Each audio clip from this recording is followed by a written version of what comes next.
Week one's happened. Welcome to this week's review of the fantasy football with the Irish Fantasy Punts. We're going to do a little bit of a review, a little bit of a preview, kind of go through a few things we've seen. And we're also going to talk about the funerals of the Cowboys season that's now over after 1 week. Oh, fuck you. That wasn't part of the plan, Dan.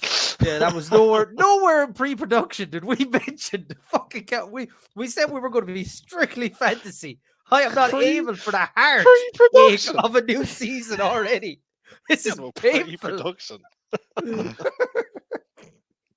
It does look kind of like it's over. What if Dak's back by week? They were talking about Dak by week 5, isn't it? Like, yeah, that's Jerry Jones waffling, man, on his own radio show in Dallas. That's never happening. We're realistically talking like week 6, maybe 7. Right? He got lucky. He got in and got the hand surgery fairly early. Clean break. They said it's easy one to repair. He's going to need a plate though in his thumb. But like, let's really be honest. The Cowboys, CeeDee Lamb isn't ready for the number 1 slot yet. I think that was proven on Sunday night. Like he wasn't ready for it. He was a dud this week for anyone who drafted him. He didn't perform. Now you could say that it was down to Dak getting injured, but obviously then you didn't watch the game because Dak didn't get injured till nearly the end of the game. Dak was awful. He was terrible the whole way through. The only man who looked anyway fantasy relevant for the Cowboys, actually 2, I'll give a nod. The old man Zeke might not be done yet. He actually looked to be the only guy scaring Tampa. And Dalton Schultz, just for the simple fact he was the only one getting open. Yeah, there's definitely alarm bells all over the Cowboys. Green Bay, you'd expect them to fix it, but the Cowboys. I was quite happy when I woke up one morning and saw what happened to the Cowboys. I was like, thank fuck. This podcast won't be focused. No, this is a pure fact. This podcast won't be focused on me. I knew 5 minutes into Sunday that the Cardinals were going to get absolutely smashed. When I saw Mahomes come out the way he came out, I was just like, oh, this is over. I turned it off at halftime. I really thought the Cardinals, before obviously anything went down, I really thought the first 2 minutes. Before like a ball was kicked, man, I thought this could be a real underdog year for the Cardinals if they can start the first couple of weeks without D-Hop and stay kind of good without him. And when he comes back, they could be an elite team. But Jesus Christ, did they prove me wrong in space of 2 minutes, as you said?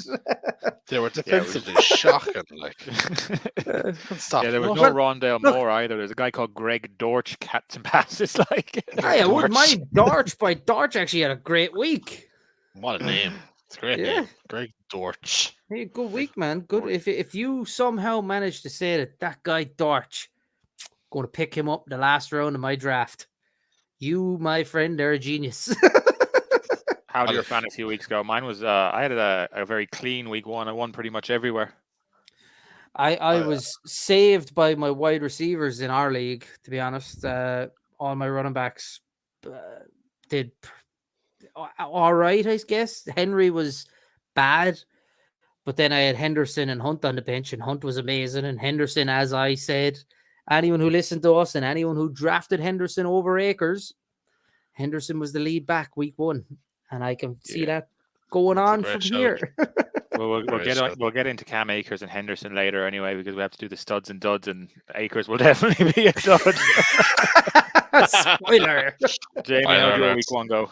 Mine was a bit poetic justice. Like, I was beaten by Clyde Edwards-Helaire,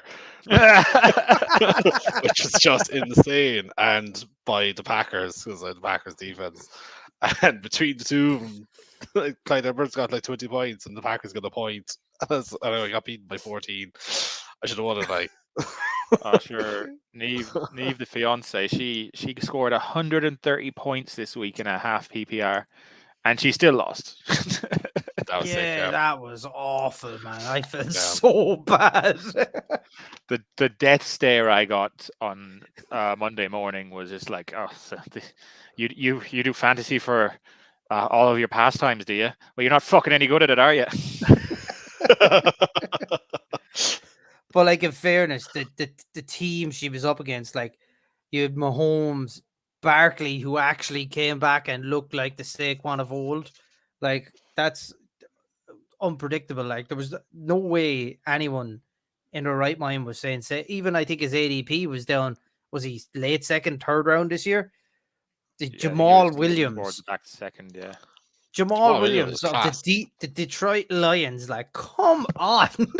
Did he run in 2 touchdowns or something? Yeah, but like the second string running back is their RB2 on that team. Diggs, fair enough. DK did nothing.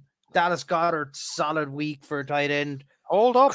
You're really plowing into the review already. I haven't even announced the review. Right? Let's do one night at a time. No, all I'm saying is who Neve was playing with. Like, look at those people. Like, they just, like, that team should not have done as good as what it done. Like, that was the most unexpected. Like, the people you would have thought would have done well didn't do well. And the people you would have thought, like, what the fuck did you put them in there for? Turned out to be absolutely amazing picks, like. Well, our schedule's gone out the window already, but look, let's go on with the review. Let's get into the review. So Thursday night was Buffalo and the Rams. So the studs and duds here. Josh Allen, top of the list, 33.48 points. Sure. What can we say about Josh Allen? Another guy that defeated me this week, yeah. I knew the writing was on the wall Friday morning when I woke up, and Josh Allen had put 40 points to me. And then Stephon Diggs and Gabe Davis having big boy weeks as well. Oh, stop that. Just absolutely phenomenal start from the Bills. Like, wasn't it? It was so good. Like, and I wouldn't mind. They weren't half bad on defense either. The only thing is with the Bills is, like, the running backs, like, who... It's a no-go situation early, isn't it? Allen is just so good at running the ball. Like, they used all 3 of them as well. It was sick. Yeah, it was. Where do you go, like? You can't. We said at the start of the preseason, you can't draft a running back from the Bills. It's just a no-go area. You don't know who's going to get it. They're decent enough, but there's much better running backs out there.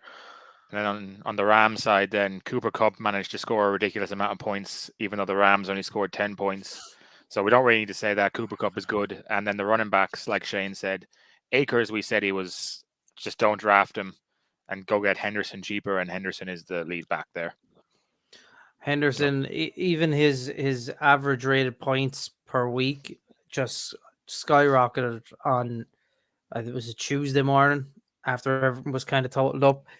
They went from being like 7 points something for the week up to now he's like 30. I think he's actually rated, his expected points this week is higher than Derrick Henry's expected points this week.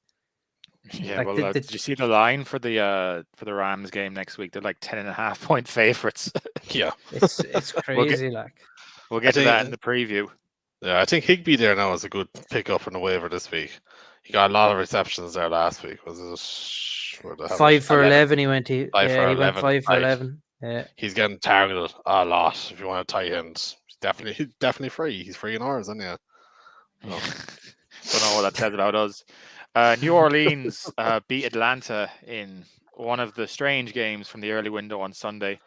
Jameis Winston had an okay game, but like there was Mike Thomas had the big game with the 2 touchdowns. I was kind of half drifting asleep when this was happening, and I just heard Michael Thomas's name get shouted twice in like a 2-minute period. And then Taysom Hill popping up with the random runs again.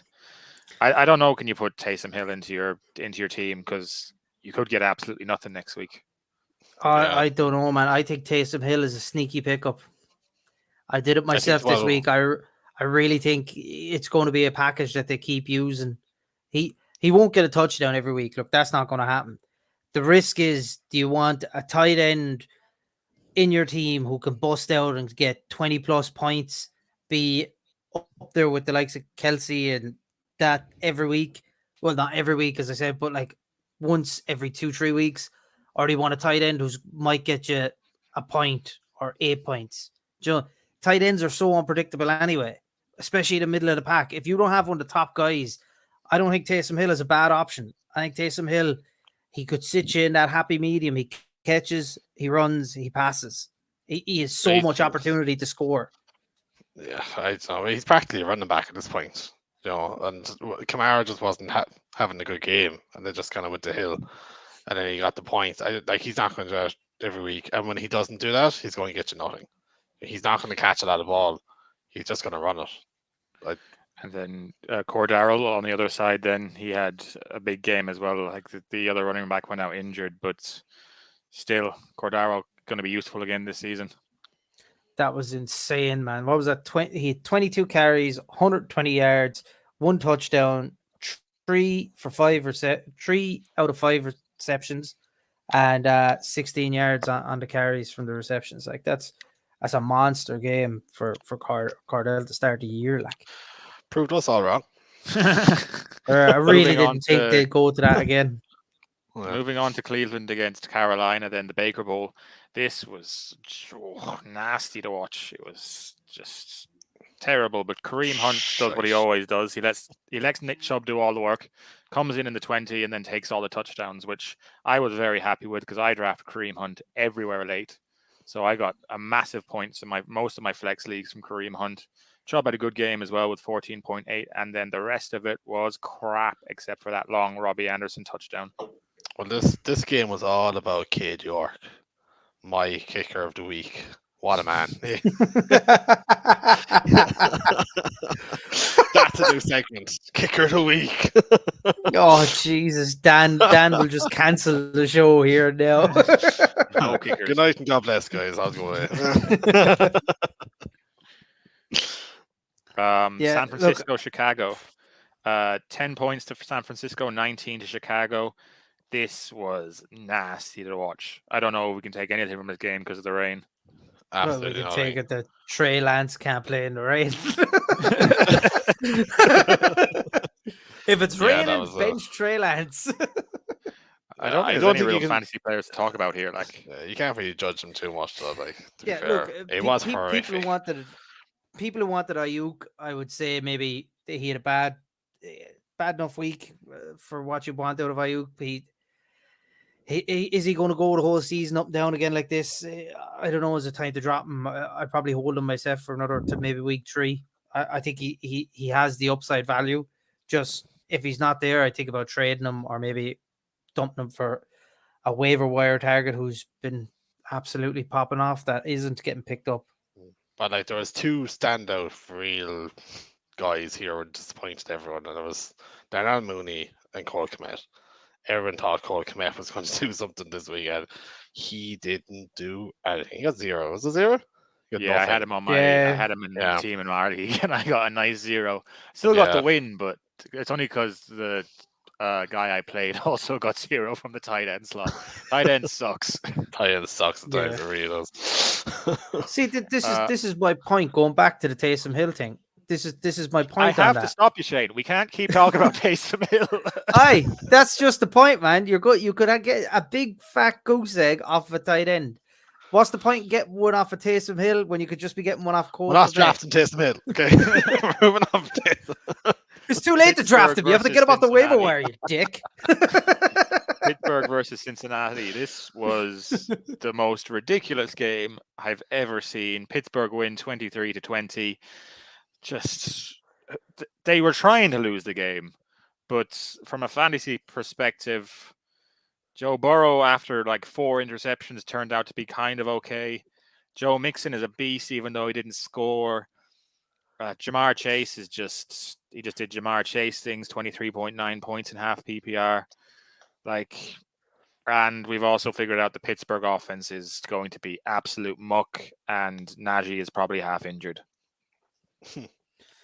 Yeah, Steelers are really going to rely on that defense for this whole year. Like the Bengals are a good offense. Like Burrow, I know he started shaky, but the defense started good too. Like it's not easy lock down the wide receiver core that they have there. Do you know, they did a great job of it. The pressure they got off the line as well was fantastic. So like Steelers defense could be a good one this year. Bengals, you said them all, Dan. They're so hard to go against any of the top Bengals talent. Like, yeah, you're playing them every game. Yeah. Philadelphia 38, Detroit 35. For some reason I forgot how high scoring this game was, but it was a real run fest from the Eagles. Jalen Hurts had a good fantasy day, even though he kind of sucked at passing the ball, which is going to be the story for the season, I think. Miles Sanders surprisingly got 17.5 points. Ugh. Kenneth Gainwell had a decent day. He got in as well. Boston Scott got in as well. And then AJ Brown actually had a massive day because he was the only person targeted for the whole offense. Amon-Ra St. Brown, good day. DJ Chark looked like he was going to be useful as well. And then we were talking about it at the top, D Swift and Williams, Jay Willie. Like the just determination for Jonathan Williams is a touchdown where he just kept going and going and going and going. Sorry, not Jonathan Williams, Jamal Williams, isn't it? What was his first name? Jamal, yeah. He used to play the Packers. Yeah, it was a good game, this, in fairness. Like, it kind of, like... Yeah, the Lions looked okay. They did not. Yeah. They didn't look terrible. They looked like a team that could punish a couple of teams this year. Like Swift was brilliant. Really good. Probably the best game I've ever seen him play. St. Brown was class. He was very good as well. Like, Hawkinson was tidy enough. So. Yeah, if you got St. Brown in your 5th or 6th round, it looks like you got a decent player there. And Hawkinson, you kind of want a little bit more though for the draft capital, but still not too bad. Yeah, like this game, anyone who actually watched it, like the Lions did not throw the ball for like the whole first quarter, maybe even half the second quarter. They tried like twice. That was chat, actually. Yeah, it was awful. And then all of a sudden, but all of a sudden, then as soon as they started throwing the ball, the Eagles couldn't load the box anymore, left more room for the running backs, and Swift and Williams just popped off from there. Then, like if Detroit can actually throw the ball downfield, if the wide receivers can get open for Goff, and Goff can somehow manage to get the ball to him, that running game is just going to be unstoppable. Them two boys, if they play like that every week, man, that running game is going to be savage for the rest of the year. Colts, Houston, 2020. It was a tie after overtime. The worst overtime I've ever seen. Matt Ryan was not good in the passing game. Jonathan Taylor, surprise, surprise, was an absolute beast when they went back to him and realized they couldn't pass the ball. Michael Pittman got all the targets, so he had a good day, 22.8 points. And then on the Houston side, I think it was kind of what we thought it was going to be. It was going to be Brandon Cooks for the passing attack, and then I'm ignoring this OJ Howard stat line with his 2 touchdowns. Any thoughts on this game? Yeah, don't go near OJ Howard. That's a trap. That's a trap, exactly. Don't go near that. Yeah. Rex Burkhead was the big surprising factor here, I thought. We thought if anyone was going to get the ball there, it's probably going to be Pierce, but Burkhead looked like the RB1 there. Also, don't go there either. You still do not want to go near the Texans running backs. But yeah, like the Colts are the Colts, you know. Go what you know, John Taylor, Michael Pittman. Exactly why you drafted these two guys. Like I drafted Pittman, and exactly why I drafted them. Consistency. All the receptions going to Pittman, all the yards, and a touchdown. Yeah, the rage when Pittman disappeared from our draft board. Yeah. So moi. It was the same for me, and I was picking right after him. I had to like rethink everything I was going to do. Tilted right there and then. Key, guys. I was, dude, you didn't want to be in the room with me. New England 7, Miami 20. I didn't actually see a lot of this game on Red Zone. I don't know if that's a good thing or a bad thing. It was kind of like the New England passing attack doesn't exist, apparently. And they're using 3 running backs, which isn't optimal. Their tight ends were just blocking by the looks of it. And then on the Miami side, I was not filled with belief from Tua's first game with these players. Waddle and Hill had good games, but I don't know. Even the Chase Edmonds thing didn't really seem to work out.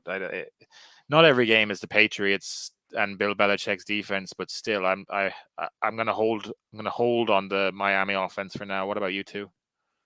That looked okay, but yeah, Tua is the factor here again. Like he missed the Hill on a wide open one by literally just throwing a short. he just didn't have the power in his arm to throw the ball, and that was in the first quarter or something like that. Like that's what's going to handicap you here. Like I have Waddle type it well. Caught him for a good touchdown. Hill's Hill, just a decent wide receiver. He's going to consistently get you. What was it? 13 points. You're going to consistently get you that. I like it. Sometimes you got to just back the talent, and Waddle and Hill are the talent. You just got to back the two of them. Everybody else there on both sides. Just stay away from them. Edmonds looked okay at times, but still, what he had, actually no, he didn't. He 12 carries and 25 yards. Yeah, he was getting nowhere there. He was everywhere. A lot more. He's a lot more productive in the passing game, but again, you're not going to meet that New England front seven every week. Like he should get better. Really should get better. That brings us on to Baltimore at the Jets. It was 24-9. I'm so disappointed for Jets fans. It's just more of the same, isn't it? Lamar Jackson, 21 points. Michael Carter actually outperformed Breece Hall. He had 13 points. Breece only had 6. That was a kick in the teeth to anyone who drafted Breece Hall in the 4th. And then Devin Duvernay actually had the big game at wide receiver with Rashad Bateman right behind him. Mark Andrews had a bit of a disappointing game, but then like anything you got from the Jets was disappointing. So yeah, I'd say Carter's game there was more that Hall fumbled the ball and lost it, so I'll probably take him out of the game for a while. Give Carter a few more 4 touches, but yeah, like there isn't much there. Corey Davis outscoring Elijah Moore too was a bit disappointing for anyone who has Elijah Moore. So you would have imagined he would have been the wide receiver one. Same with Bateman on the other side with Duvernay, robbing all these touchdowns when you thought Bateman was the only one there that would catch the ball. Someone thought that, but obviously someone was wrong. That'd be all 3 of us. That would be me who started Bateman. Actually, my choice in flex this week was Bateman or Moore. So look, I did say before the season started, and the 2 of you laughed at me, that Michael Carter would get a lot of touches coming into this season. I think he will be phased out, but I think anyone who has Michael Carter, hang on to him for like another 2-3 weeks, and then trade as high of a value that you can off him, because he will be replaced come week 8, week 9. I reckon his production will go down, but you should sell high on Carter this season. I think he's performing so well. Like he 10 carries to Bryce Hall's 6. He had 7 receptions to Bryce Hall's 6, and yardage wise, he was much better. I was about to say, when you said there that his production will go down in a few weeks, I was like, oh yeah, definitely will, because Zach Wilson will come back, and that will be the end of it. It's funny you say that, actually, because I actually only got a trade literally before we were on air here from Michael Carter for Jamal Williams, and I threw the phone out the window. Who's finding that muck? Yeah, it's like, what the absolute fuck is that? On the other side, Devin Duvernay, I think, could be a good pickup this week. He might be a good guy if you can get him. No, don't go there. Off the free agents. I don't know, man. Like Lamar liked them. His like 4 they each right. He got targeted 4 times. Bateman got targeted 5 times. He actually caught the 4 of his passes. Bateman caught only 2. Like when you're not getting covered by the top guy on the opposite side, it makes a big difference. Like he might be. And Lamar might get a bit of confidence in him now after this week, and you could see his targets going up a small bit. We're already over time on the review section, and we're not even at the evening window yet, so we need to pick it up. Jacksonville at Washington, 22-28. Carson Wentz is back and is going to disappoint you next week. Yeah, he's a top 10 quarterback. So Antonio Gibson had a good game as well. He looked good in the passing game. Everyone at Washington looked very good, I have to say. Even McLaurin and Dotson got involved. Curtis Samuel was running around the place. It looked really good. Very good, yeah. What was it really? Washington been that good, or was it more Jacksonville's defense are terrible?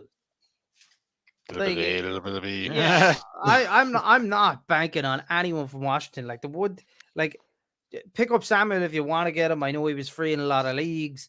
Pick up Dotson if you want to get him. I know he was free in a lot of leagues. And if Wentz is on there and you want it and you need a quarterback, you're in super flex, whatever, and you want to grab Wentz, by all means, go get him. But don't be thinking you got that advice here from one of the three of us anyway, because I'm not telling anyone to do that. I think it's an awful idea. I don't think it's a bad idea to pick up Samuel and drop him on your bench for a while, just in case he does become good.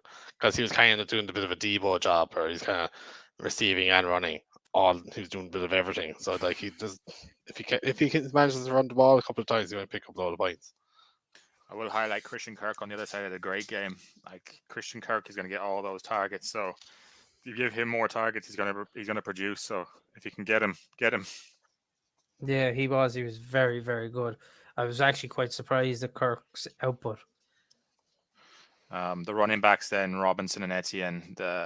Robinson had a more productive day. He was a better runner downhill. So we'll see how that one snaps out. But I don't know what they're going to do there.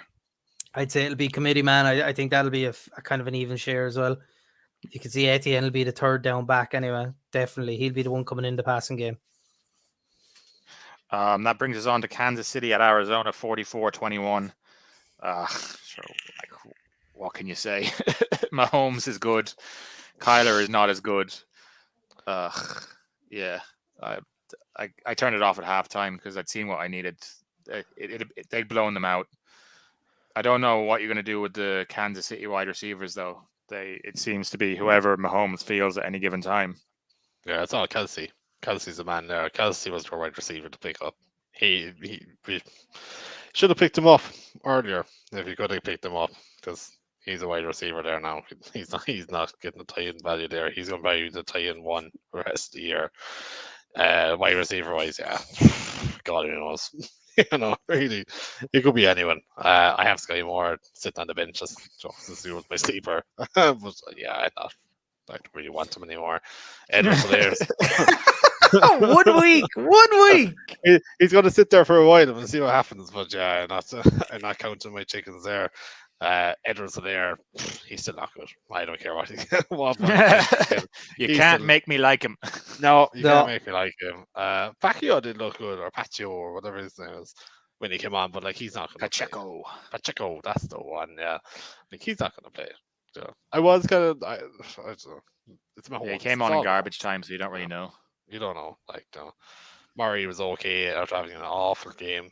Still, fantasy wise, he was all right. I will say that Clyde didn't actually really run the ball well. He kind of just like caught the ball on good routes and scored.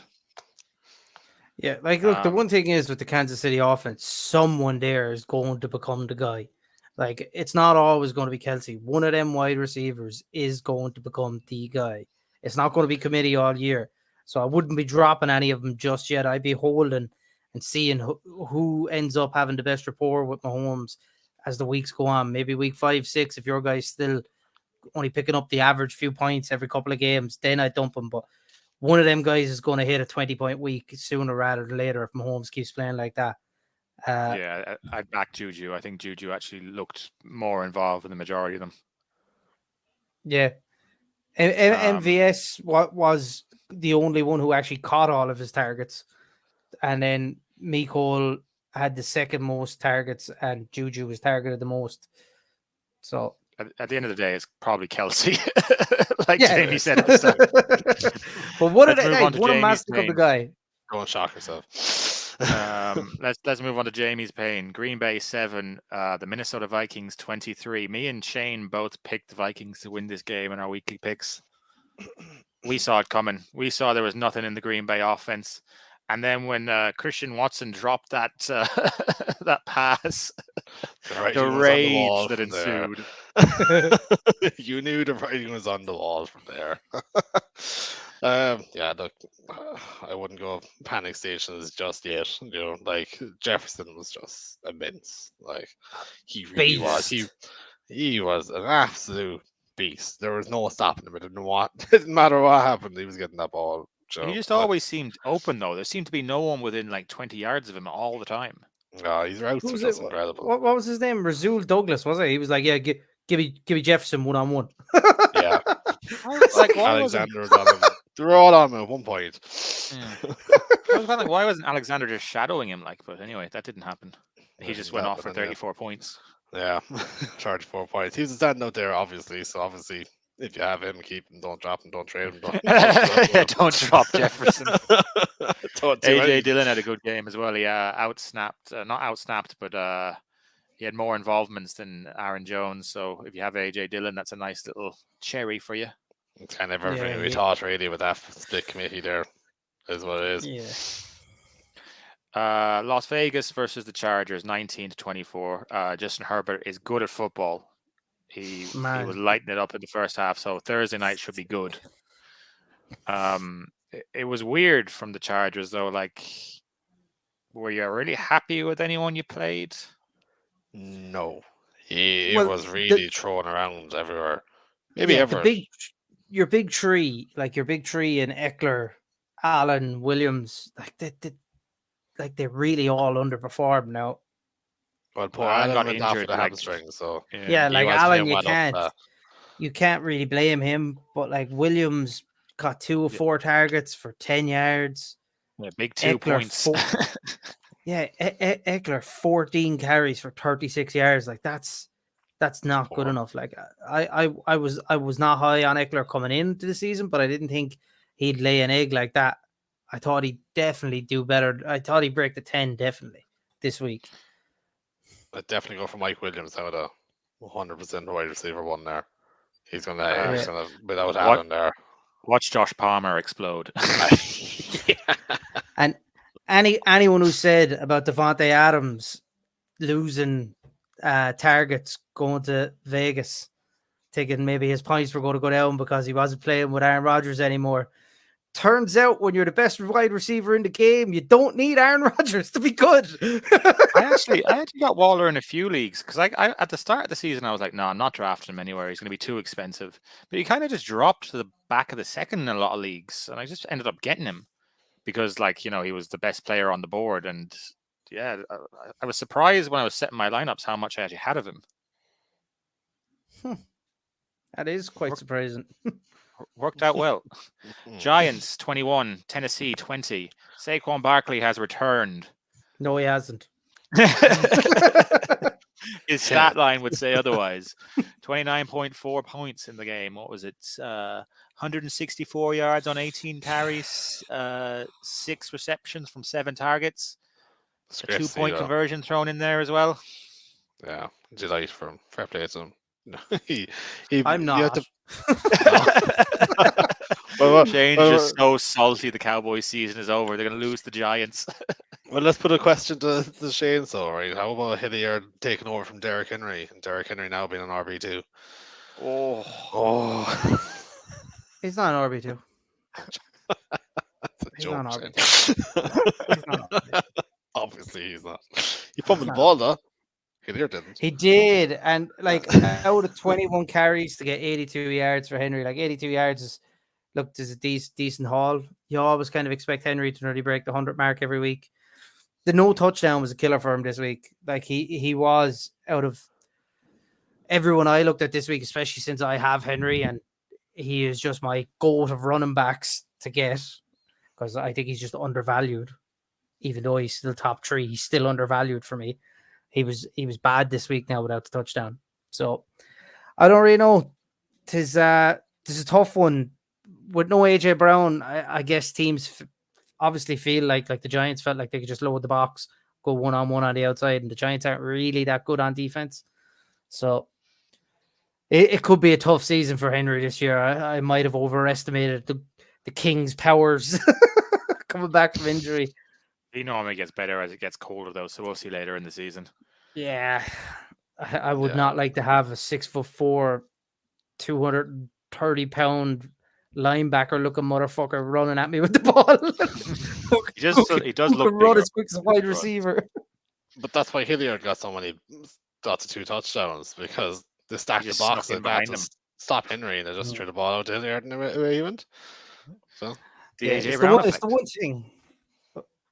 Which? The AJ Brown effect. That's how he got so many touchdowns because everyone was trying to stop fucking Henry. Yeah, it's the one thing with Mike Vrabel at Tennessee is he's very good at kind of like, look, obviously Henry's our strongest guy, but he's very good at finding a way to score without having to use Henry. Obviously, like when you have a guy that good, it's very easy just to over rely on him. Vrabel's very good at finding other guys to get the ball into the end zone. Like, so I reckon as the season goes on, you're going to see more Traylon Burks. Phillips was a guy who I didn't really see much of coming in, and I thought he actually played well in that game, bar the fumble. But I thought he done well to get most of his catches. He looked fairly decent. Might be an interesting guy to stash if you're light at receiver. We'll move on to Shane's pain. Tampa Bay at Dallas, 19-3. Do we want to talk about this? I think we kind of tipped on it at the start of the show. Zeke, even though his stat line didn't really say it, he was running well against Tampa Bay. Yeah. Fournette had a decent game. Pollard, go on, Shane. For me, the biggest takeaway from that is that Fournette let fantasy football owners down a couple of seasons in a row. Not last year, maybe the year before that. I think it's safe to say that Fournette is easily back up as a low-end RB1 now. Maybe by the end of the season, he could be back to being a high-end RB1. We don't know yet, but for me, Fournette, he looked solid. Like, he was dangerous when he had the ball. The Cowboys didn't know how to stop him. And like, the one thing is with the Cowboys is their defensive line is good at run stopping now. Like, Dan Quinn shored that up last year. They can run stop. Parsons is good. D-Law is good. Like, Osa Odigizua is a big guy to move in the middle of that line. Quentin Bohanna is a big guy to move in the middle of that line. Like, they're good at run blocking, and they could not stop Fournette. So that could be a good interesting season lining up for Fournette for me. Yeah, Fournette should be a decent shout. Evans had a big game as well, but there's nothing really more we can say about this. I've benched Zeke in my league, in our league. The minute I'm going to go Jonathan Taylor, AJ Dillon, and then put Gabe Davis in the flex instead of Zeke, just because I want to see what this offense will look like now going forward. Yeah, I think anyone as well who drafted CD Lamb. Obviously, you're annoyed that Dak is gone and now he has Cooper Rush thrown to him. That's obviously going to take down his production. But CeeDee Lamb did not look ready to be a wide receiver one to me. Just did not look ready. He needs other guys. He needs Gallup back big time to put some of that downfield speed so that he can get open more in them short routes. But it's not looking good for CD owners. Denver at Seattle, 16-17 to Seattle. Russ lost.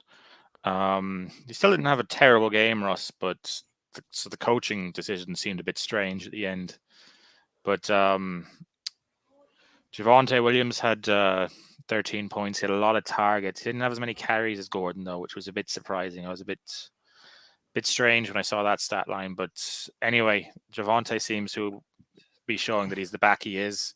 Jerry Jeudy and Cortland Sutton had the same amount of targets, but Jeudy did more with his, so I think we might be getting a 1A, 1B situation there where Russ can go to either one whenever he feels like it. It's Lockett Metcalf 2.0. That's exactly what we're getting. Yeah. And then the Seattle side, I don't know how they won this game. It looked nasty. Yeah, I have no idea. Geno Smith.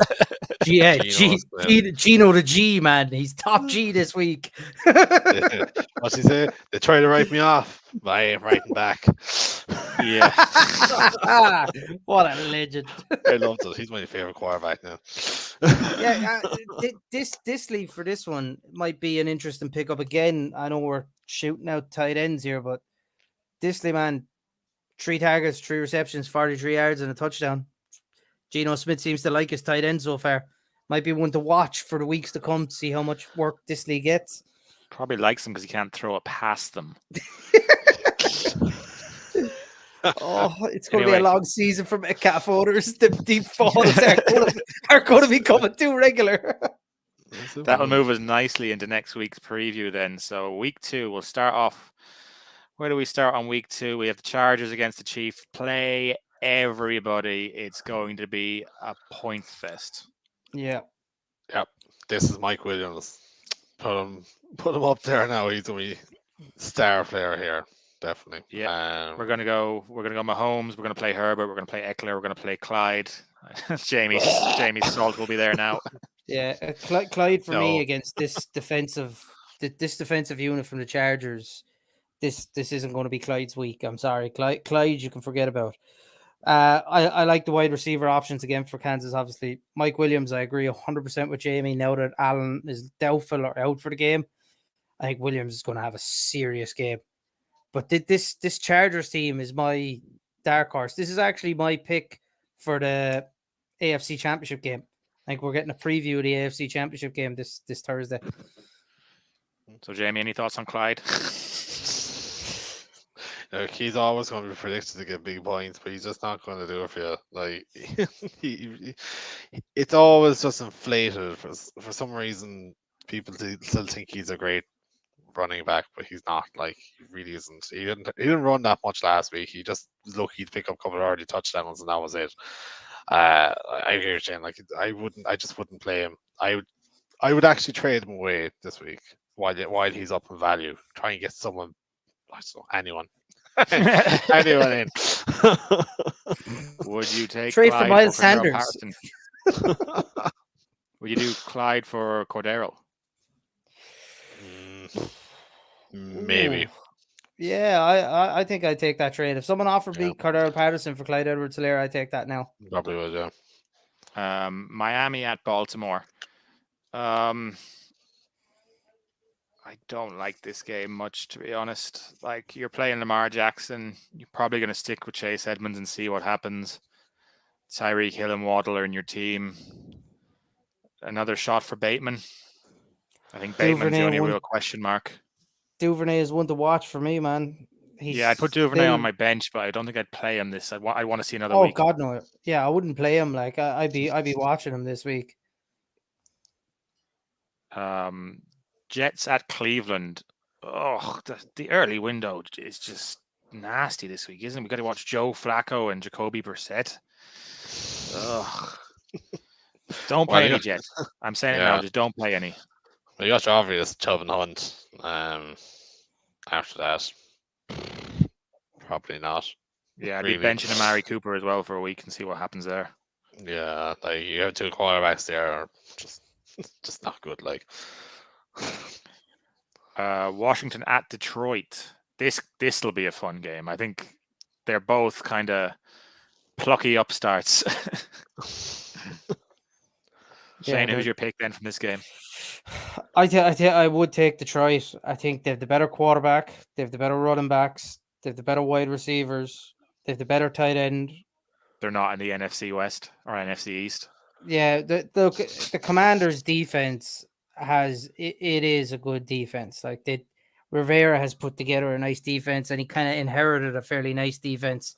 They had a lot of young talent on that team. Like when he came in, they're starting to mature a bit now. So it'll be basically Detroit's offense. Can they beat down the Commanders' defense? Because I don't see a repeat of that Washington offense going off again. Maybe I'm completely wrong, but Wentz has just been so poor for so long. He's not going to do it again. Are you playing Dotson this week, or are you leaving him on the bench? I wouldn't play him. Yeah, he's another one to watch for me. Yeah, himself and Samuel. I think you sit him on your bench and you watch them, see what they're doing. I think Samuel could have a good game here. Yeah, like Samuel is one I would if you were light a receiver and you picked him up, I probably would play him. But generally, if you're picking him up, if you did get him week one and you're like, need a guy, like that's why you went out and picked up Samuel. Like say you have a choice, you can play Samuel, Dotson, or Josh Palmer this week. Who do you think you play? I'd probably take Samuel. Yeah, I probably would. Yeah, just if you had to make that choice for your flex, Samuel's probably the best one. I don't want to make that choice, but I don't have to make that choice, so I'm okay. Indianapolis at Jacksonville. This will be interesting to see. Can the Colts get this passing attack working this week, or will it be the same thing again where they try, it doesn't work, and then they realize they have Jonathan Taylor in the backfield and it's a cheat code? Yeah, Jonathan Taylor's going to make shit of him. Shit of him. The Colts are going to look at what the Giants did to them. They got busted down, broken up Saquon Barkley to run all over this team. So Jonathan Taylor is just going to plow through him. You're going to see a lot of play action, and Pittman, Paris Campbell are probably going to get a lot of touches then from that as the game goes on. I'm cutting Paris Campbell if I have money teams. Like he showed me nothing last week, and I'm happy to move on and get something off the waiver wire.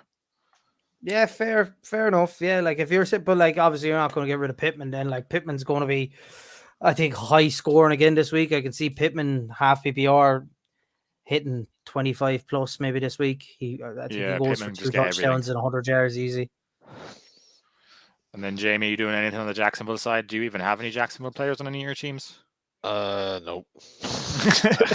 I ain't stupid.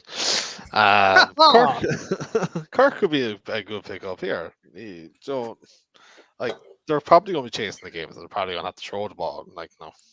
No, Lawrence throwing the ball is another fucking story altogether. I think Kirk's going to be that puke play you have to make every week because he's just going to get you 13 points anyway.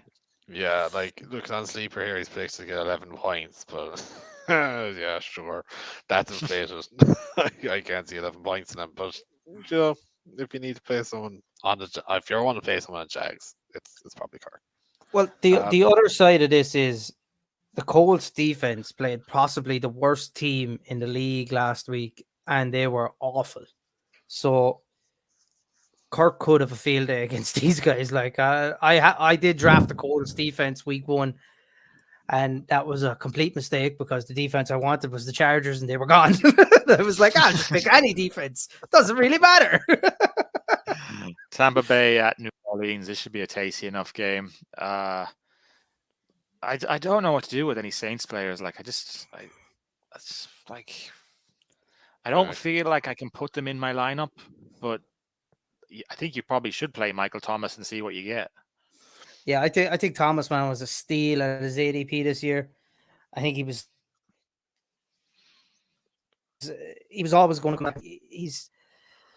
I don't know, he's just one of them guys.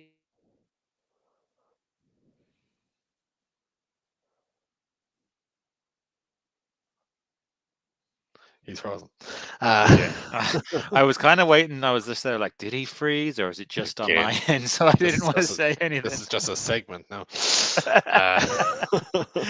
The when will Shane freeze game. But to continue on his points. Yeah, Michael Thomas is ready to pick up here. Kamara's a headache that you don't really want anymore. He's always inflated points. He just doesn't seem to show up much anymore. He's a bit like Aaron Jones. You just don't really want him around. Fournette probably good pickup here. Potentially played well last week even. And sure, with Godwin gone, Evans is probably a certainty. I suppose the main question you'd have here is, are you playing Julio Jones? Maybe in a flex if you're stuck. Yeah, I think he's a good flex play this week. I like. He seems to be very involved. I think if you were to say you had him, or you were looking down playing, we'll say Christian Kirk from the last game, I think I'd probably go Kirk there actually, but yeah, somewhere around that range. I suppose with Godwin out, Joe, there was going to be a wide receiver too, and that's going to be Jones.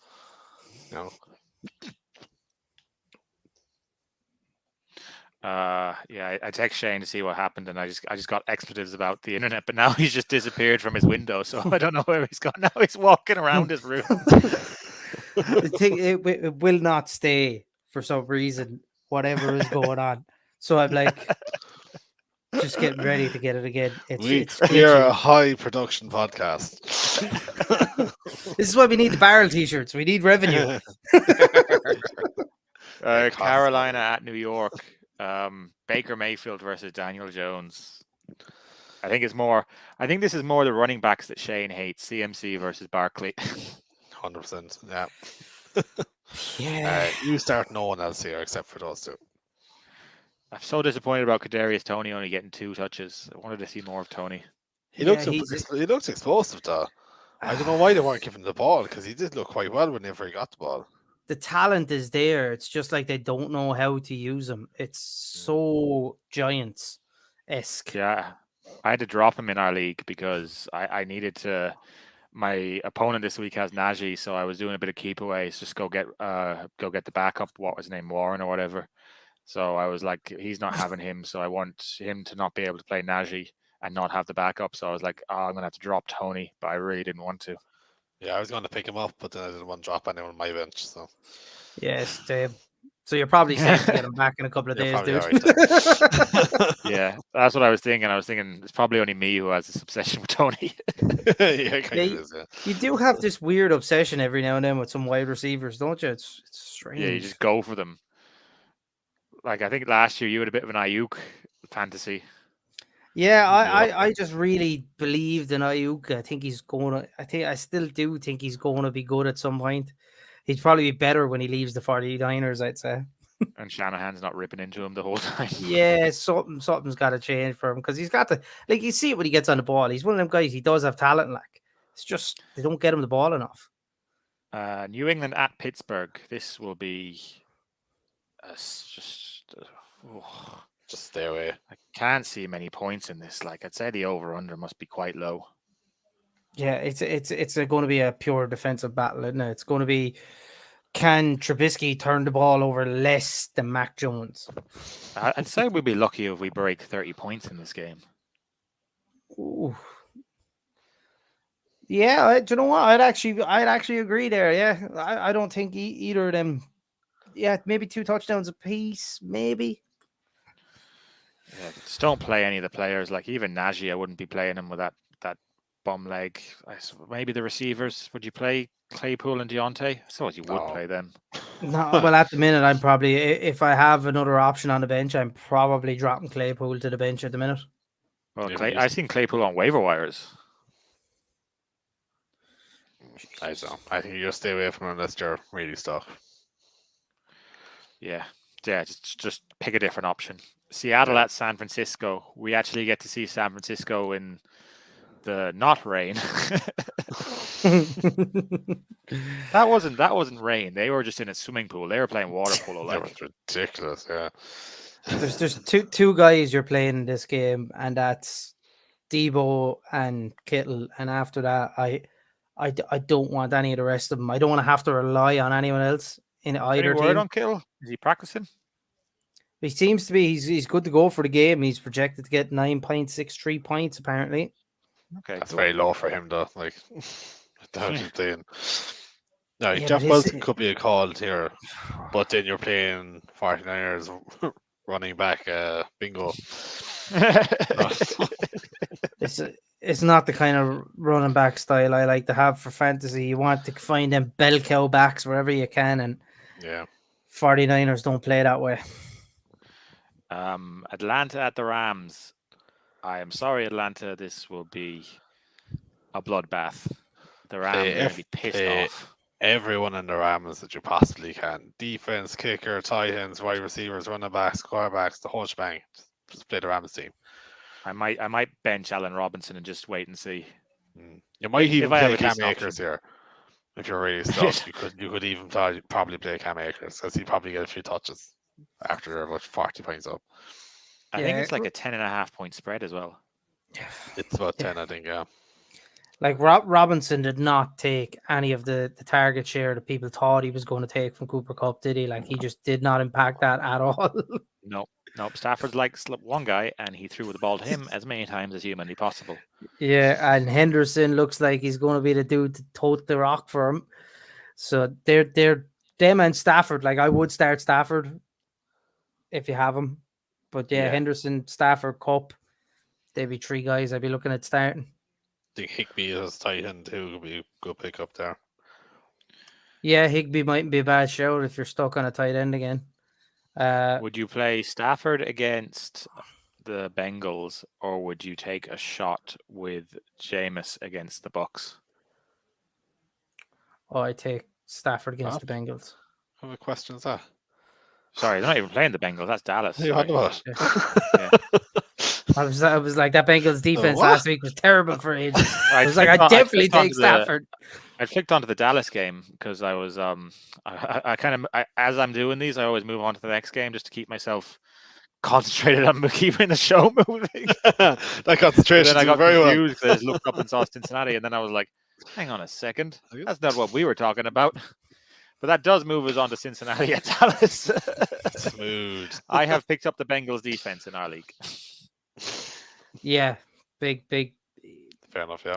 Win for you there. Like it's an easy shout. Like the Dallas offense is not going to be good. They're going to be heavily reliant on the defense to keep them in this game. And the defense didn't look up to par of what people thought they were going to be coming into the season. I said it earlier, they have a good line. Micah Parsons looks like he's an absolute beast of a player once he gets going. But that offense is absolutely going to destroy Dallas this weekend. This will be a blowout. Like the Dallas probably won't score a touchdown, in my opinion. At the end of regulation, when Cincinnati were trying to win the game, and Jamar Chase was basically just like, just give me the ball, just pass it to me. Yeah. I will score. There's no question that I will score here. Chase is he's unplayable, isn't he? He is just so good. It's just, and then did you see how disappointed he was when McPherson had the kick blocked? Yeah. He just looked like, what do I have to do here? Houston at Denver. Oh, Start your Broncos, I'd say, man. I think you're gonna go. Like the Broncos are all going to be like, I think Melvin Gordon's the only one you're ever going to question on the Broncos team as a star, isn't he? Really, like. Yeah, they have a good team put together there now. Like that is a very, very nice offense, to be fair to them. And Brandon Cooks is always one of those players that like you're never going to feel happy about putting him in your roster, but sometimes he probably is the correct person to play. Yeah, just I wouldn't do it against the Broncos. Not this week. Not for me. Again, it's the whole thing that they're going to be behind and they're going to have to start throwing the ball and but the ball is going to be cooked. Again, it's Mills throwing the ball. Like I just rather not play him. Like chances he's not going to get it. I'm not going to play him. Let's say if we're stuck.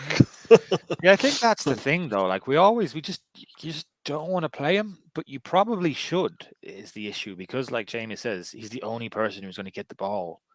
Like he had 11.7 points last week. And then if you look at last season, like how did he do? He had 15, 18, 16, 7. All right, this week was bad. 3, 13. You know, like he just seems to always get double digits because he's the only person to catch the ball. Yeah. I do agree with you, Shane, though. It's just like something you look at it and you kind of go, ugh. Yeah, surely I can do better than this. My exact words were like 3 o'clock at a nightclub and you're like, oh God, not that one.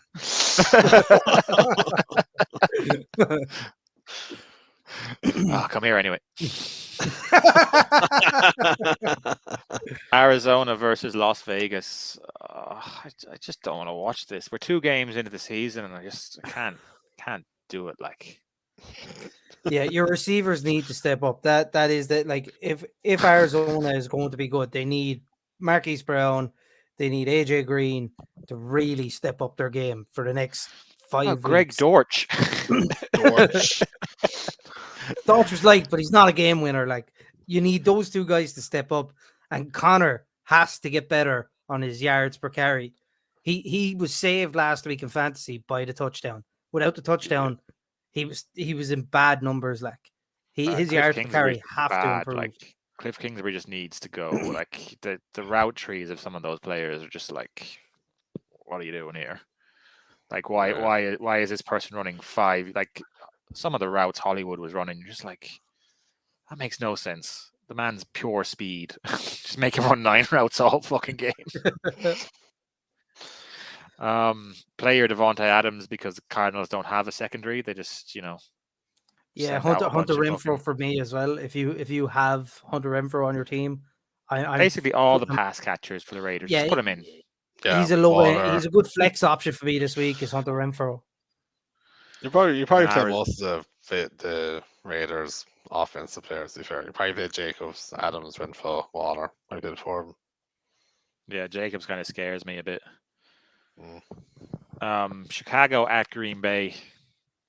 We playing Aaron Rodgers again this week, or are we gonna? He does own Chicago, apparently. This has to be a blowout, surely. Like, cut No, to Sunday where Jamie is like soundbite cut and like put all over the place. I know, yeah. But like around prime time, it's in Lambeau. Like, has to be like someone has to step up. We need Lazard back.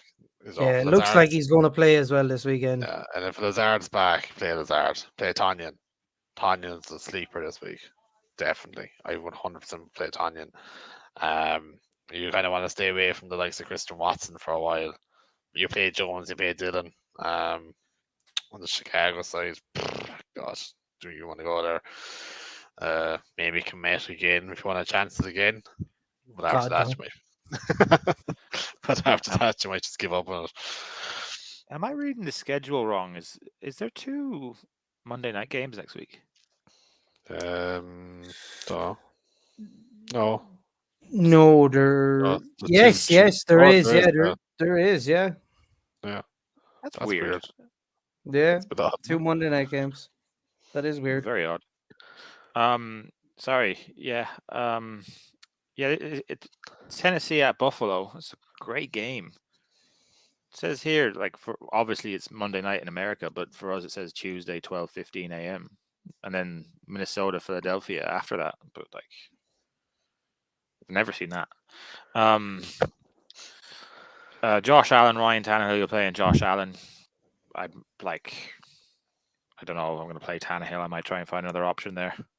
No, the Titans didn't look great. I don't think there's many you'll play in the Titans. Yeah, the receivers just don't look. No, don't look probably good, if so. you're going to go for someone, you're going to probably go for Burks. Yeah, as Shane said earlier, Kyle Phillips looked alright. But like he's not a guy you start. No. Robert Woods for me is a prime candidate to maybe move on from now. I agree. His target share was awful, and like he looks bad as well. Yeah, he's not the guy. So I think you probably want to move on from him. I'm expecting better things from Henry this week. To be honest, I really it's a big game, big opposition. He'll want to do better this week, and I think he will do better. But that Buffalo team, I'm staying away from the running backs. Diggs, Davis, Allen, all for me. Every one of them should be in your team. Yeah, like I said earlier, I'm benching Zeke for Gabe Davis in our league, so yeah, that shows the confidence I have in the Buffalo attack. Just start Knox. Neve actually has Knox, so yeah, she will be starting. I thought Knox being much better last week. It was very disappointing in Knox.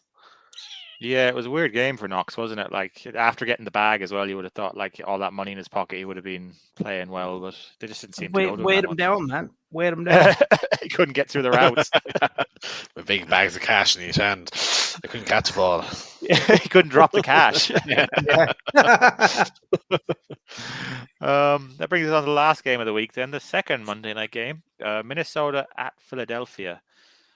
Oh, Justin Jefferson again. I don't think you could bench him. No, this game for me will show what the Eagles are. Like Minnesota are going to be a lethal offense this year, and I just think it's just going to show up Philadelphia. Jalen Hurts is going to get embarrassed. AJ Brown is going to look all right because he's going to get targeted. The only one to be targeted, but he's not going to be worth it because Hurts can't throw the ball. Cook, popping off. Thielen will probably have a good game. I hope Osborne gets a bit more involved. He was the old sleeper pick at the start of the year. I really do hope he gets a bit more. Or he was Jamie's sleeper pick, actually. He wasn't. But, I dropped him in one of my leagues, Osborne, because Curtis Samuel was sitting there, and I was kind of like, "Oh, I like the new hot thing." This for me, easy win for the Vikings. I reckon they're going to walk into town and steamroll here. Yeah, I think so. that'll conclude our preview then, and we're going to do a quick segment where we pick a couple of we each pick 2 teams, put them in a 6-fold parlay bet. So with my 2 picks, I'll scroll up very quickly to where I had them because I put them in last night, the second we thought of doing this segment, because I was like, I'm getting the best picks. So I had still scrolling. We talk a lot of stuff in this league. These are the production I can't meetings. find mine. Why don't you read out your 2 picks there quickly? Shane, you read out yours while I try and find mine. Yeah, well, I went a bit ballsy, I suppose, because I'm so bullish on the Chargers this year. I took the Chargers at a +4 spread. I would actually take them at no spread and just go to Chargers for the money line. And the Panthers, I took them at a +2 over the Giants. It's irrelevant. You may as well just take them at the money line anyway, because and that's not +3.5 to me it makes no sense to take the bet, because you're always going to be kind of within a field goal anyway. So you want kind of 2.5, 3 points more than that. So yeah, they were my 2 picks. I think the Giants are going to get beaten up by McCaffrey this week because he's the better running back of the 2 guys I don't like. And Chargers for me, man, I think this year could be massive. I think Super Bowl could be going home with the other team in LA. Love the Chargers this year. Jamie, give us your 2. My 2. So I have the Patriots, the Steelers, -1.5. I don't think the Steelers are going to follow up on what they did last week. I think it was a bit of a blip in the pan, to be honest. Like, it's a bit of a toss-up at the same time. But I feel like the Patriots will be able to take that at 1.5. It's only 1.5. So if they're going to win, they're going to win by 1.5. My other one then was the Seahawks at +9.5 the 49ers. Yeah, I didn't like how the 49ers were last week. You would expect them to get better, but I don't know, will they get much better than that? Like, you would still expect them to win, but I think the 9.5, 10 points in some in some betting companies is an awful lot to try and cover for a team that was very unproductive last week. Yeah, I saw that line as well, and I kind of consider it for my 2 because I was like, that it's a big line for a divisional game. That'll bring me nicely onto my 2 then, and I have the Colts beating the Jacksonville Jaguars, and that spread was -4.5 points. So I didn't think that was a big enough spread for the Colts to beat the Jags. I think the Colts could walk them pretty handily. And then I had the Commanders at +1.5 points against Detroit. I have a feeling Washington could win that game. So taking them at +1.5 it's not a big stretch for me. Like, I'd be happy enough with that.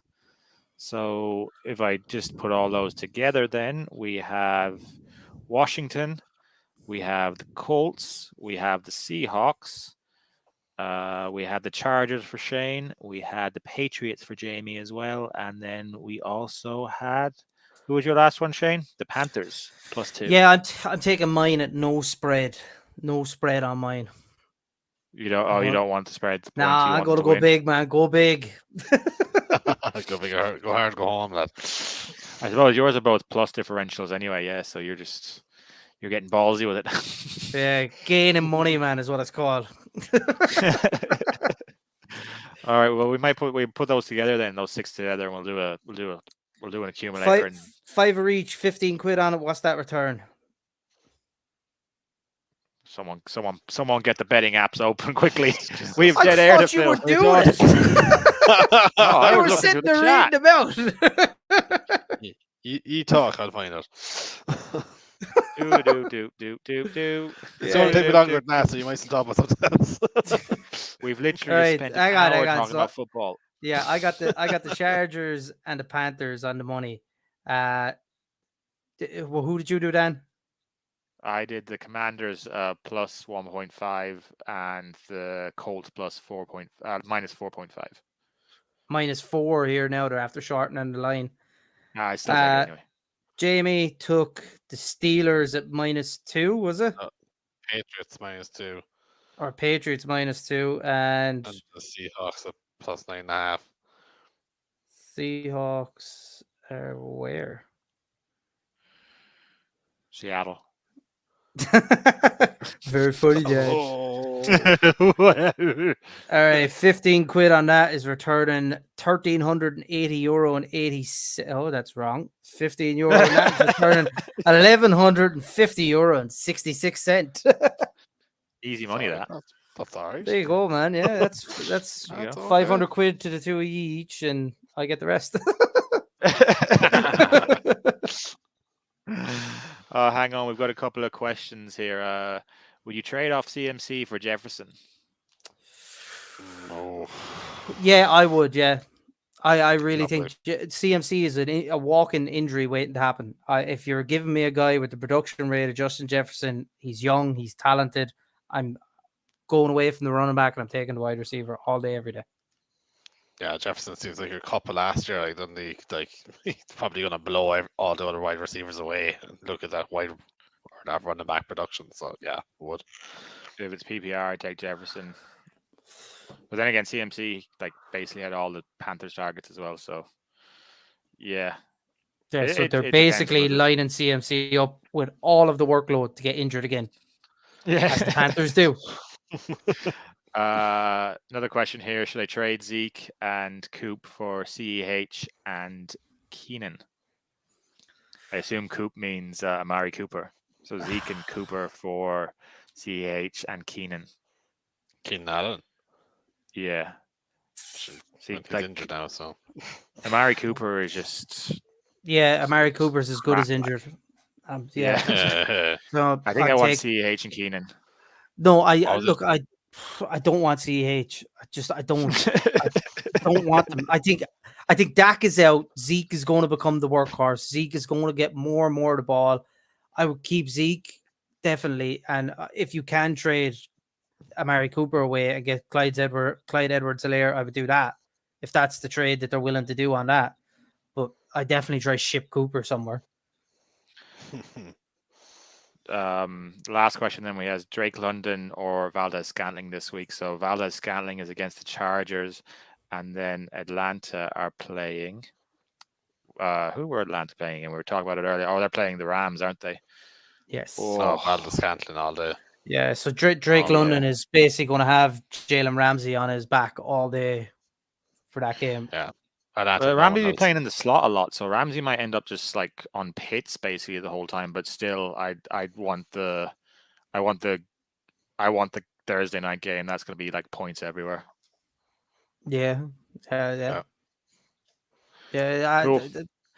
That about wraps that, so does it?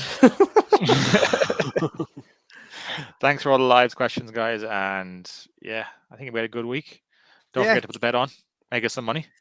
We had two winners in the room this week and one loser. He's cutting you there, Jamie. Yeah, we go. I was going to ask him to guess who they thought it was. What the fuck did I lose? You lost your game this week, you idiot. No, don't stop. I won in my other league. Yeah, but not in our league, so it doesn't count. I'll win next week. Oh, the big derby day. We never talked about the big derby day. You're playing me this week, man. Yeah, you play me this week. Derby day. It's an instant loss.